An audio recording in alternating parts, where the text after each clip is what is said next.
দেশ ও দেশের বাইরে বাংলাদেশের পাটের পণ্যকে অনন্য উচ্চতায় নিয়ে গেছেন একজন নারী উদ্যোক্তা।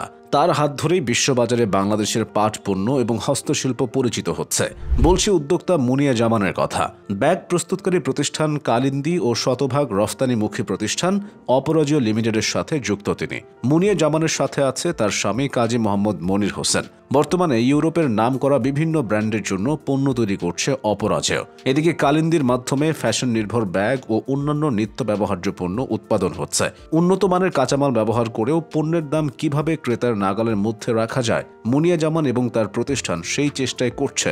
সময়ের সঙ্গে আরও এগিয়ে যেতে চান মুনিয়া। চাকরি ছেড়ে দিয়ে হয়েছেন উদ্যোক্তা।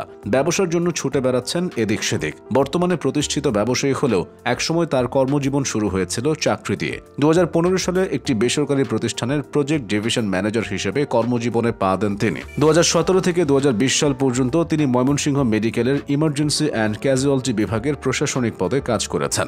দায়িত্ব আর কাজের চাপ মিলে নিজের জন্য সময় খুঁজে পেতেন না। এর মধ্যেই চলে আসে করোনাকাল। ঘরবন্দি সময়ে মনে প্রাণে চাইতেন নিজের একটি কর্মক্ষেত্র হোক, যেখানে স্বাধীনভাবে কাজ করতে পারবেন। পাটের প্রতি আগে থেকেই আগ্রহ ছিল মুনিয়া জামানের। আড়ংয়ে ব্যাগ কিনতে গেলেই তিনি পাটের ব্যাগ হাতে নিতেন। সব মিলিয়ে পাট পণ্য নিয়ে আরও বিস্তর কাজ করার আগ্রহ জেগেছিল তার। এরপরই চাকরিকে বিদায় জানিয়ে তিনি কালিন্দী নামক অনলাইন ভিত্তিক প্রতিষ্ঠান দাঁড় করান। এর প্রধান পণ্য পাটের ব্যাগ। পারিবারিকভাবে মুনিয়া জামানদের পাটের ব্যবসা রয়েছে, আছে নিজস্ব কারখানাও। সেখানে রফতানির জন্য তৈরি হয় পাটের বিভিন্ন পণ্য। সেই কারখানার অবশিষ্ট কাঁচামাল দিয়ে তৈরি শুরু হয় কালিন্দীর জন্য ব্যাগ। কারখানার অবশিষ্ট কাঁচামাল থেকে তৈরি হয় বলে এগুলো তৈরিতে খরচ কম হয়। পাটের তৈরি বলে ব্যাগগুলো ওজনে হালকা। কাঁধে ঝোলানোর জন্য আছে লেদারের স্ট্রাইপ, তাই বহন করা সহজ ও আরামদায়ক। বর্তমান প্রজন্মের চাহিদাকে প্রাধান্য দিয়ে ব্যাগের নকশা করা হয়। টেকসই ও ফ্যাশনেবল পাটের ব্যাগের পাশাপাশি কালিন্দীতে পাটের ফ্লোর ম্যাটও তৈরি হয়। ঢাকার লালমাটিয়ার শান্তিবাড়ি ও বনানী এবং খুলনার শিববাড়িতে রয়েছে এর নিজস্ব পণ্যের ডিসপ্লে কর্নার। নদীমাতৃক দেশে নদী ছাড়া পাটের উৎপাদন সম্ভব নয়। নদীকে প্রাধান্য দিয়ে তাই মুনিয়া জামান নদীর নামেই প্রতিষ্ঠানের নাম করেছেন কালিন্দী। শুধু তাই নয়, প্রতিটি প্রোডাক্টের নামও নদীর নামে। শীতলক্ষা, কাজলা, রূপসা, পদ্মা, কংস, বংশী, চিত্রা, সোমেশ্বরী, তিস্তা এসব নদীর নামে ব্যাগের নাম রাখা হয়েছে। মুনিয়া জামান প্রথম দিকে শুধু অনলাইন ভিত্তিক ব্যবসা পরিচালনা করলেও পরে কালিন্দীকে সম্পৃক্ত করেছেন যাত্রা, গৌদেশী, রং বাংলাদেশ ব্র্যান্ডগুলোর সঙ্গে। এসব প্রতিষ্ঠানের আউটলেটগুলোতে কালিন্দীর কর্নার রয়েছে। এছাড়া লো মেরিডিয়ানের দ্য মসলিন শপেও পাওয়া যাচ্ছে কালিন্দীর পণ্য।